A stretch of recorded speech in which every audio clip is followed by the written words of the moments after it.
un certain 21 août 1911 pour être précise, un homme réussit l'impossible, voler la Joconde. Alors, qui est-il et comment a-t-il réussi son coup?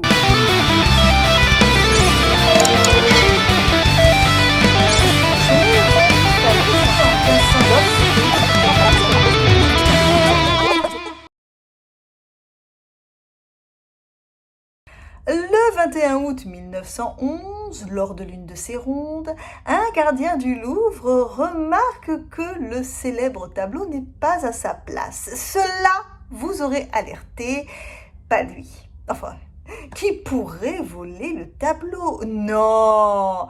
Les conservateurs ont dû sûrement le déplacer, oui.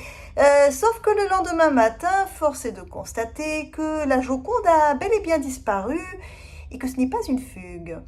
Pas de traces d'effraction. Alertée tardivement, la police renforce les contrôles aux frontières, puis tourne ses soupçons vers Guillaume Apollinaire. Il avait déjà été mis en cause dans le vol de statuettes ibériques. Il crie à l'innocence. La police l'envoie réfléchir quelques jours à la prison de la Santé. Sauf que c'est pas lui. 2 ans plus tard, on ne sait toujours pas où se cache la petite friponne de Joconde qui n'a jamais été aussi célèbre de sa vie. La revue L'Illustration promet 50 000 francs à qui la ramènera dans ses locaux. L'écrivain italien Gabriele D'Annunzio revendique le vol au nom du nationalisme. Alors, il n'est pas pris au sérieux, sauf que la piste italienne était bien la bonne.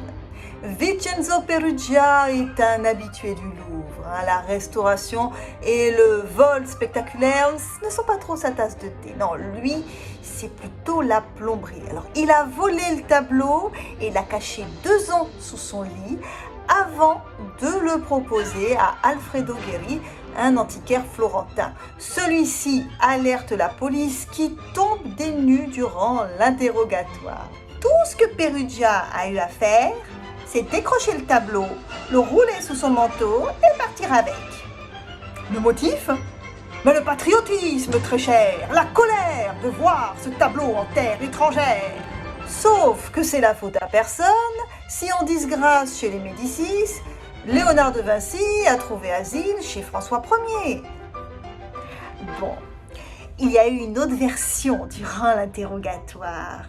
Il serait tombé amoureux de Mona Lisa avant de s'enlacer et de vouloir la quitter. Et sauf que son avocat a balayé tout ça du revers de la main. Ouais, non, mais ça passait pas du tout au tribunal. Le 4 janvier 1914, la Joconde retrouve le Louvre. Peruggia est condamné à 1 an et 15 jours de prison et il ne fera pas la totalité de sa peine.